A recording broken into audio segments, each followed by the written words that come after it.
Hello everyone, welcome back to my channel.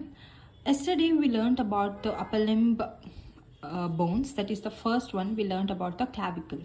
Okay, today we are yesterday we learned about the features of it, general features of clavicle. Today we are going to learn about the attachments of clavicle. This attachment of clavicle is an important one. Okay, so try to remember it because it is important in the further studies. And I'm trying to memorize the yesterday's topic also. I will give a slight recap on it. Okay, this is the first bone which we are talking about, the clavicle. It is the horizontal bone. It is having the two ossification centers, and we need to remember how to do the side determination, the acromial end and that of a sternal end. And you need to remember that there is anterior and posterior, how to palpate the rough surface, the smooth surfaces, and that of the anterior will be having a concave shape and the posterior will be having convex shape.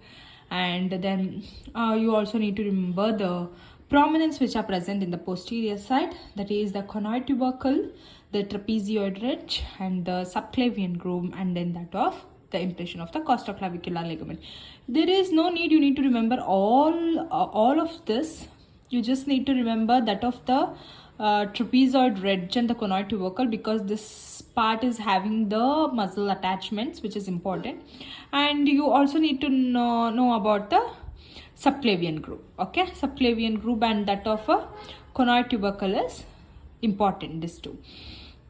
Then we are going today look at the attachments. Okay, the attachments, if we are going to look in, we will be looking it the same way when we looked into the features, that is the lateral end and then that of the medial end. Like that we will be also looking today into the medial end as well as the lateral end of it. For the lateral end, the margin of the articular surface of the acromioclavicular joint gives attachment to the joint capsule. The lateral end will be giving rise to the acromioclavicular end, because in this end there will be the acromioclavicular joint, have the shoulder joint forms. Okay, so and at the medial end, if you are going to look in, it will be having a fibrous capsule for the sternoclavicular. Here there will be sternoclavicular joint. Here we will be having acromioclavicular joint. This two stuff you need to remember. And it also has this interclavicular ligament which is superior in nature. The interclavicular ligament is important because it is the main ligament which is having most support to the clavicle. So the interclavicular ligament superiorly will be present. And then if you are going to, that will be for the medial end. Medial end will be having fibrous capsule of the sternoclavicular joint and the interclavicular ligament which is present superiorly. Then if we are going to look into the lateral 1/3 of the shaft, the lateral 1/3 of the shaft anterior border, it will be giving rise to that of the deltoid. This anterior end will be giving to the deltoid. Deltoid is an important muscle.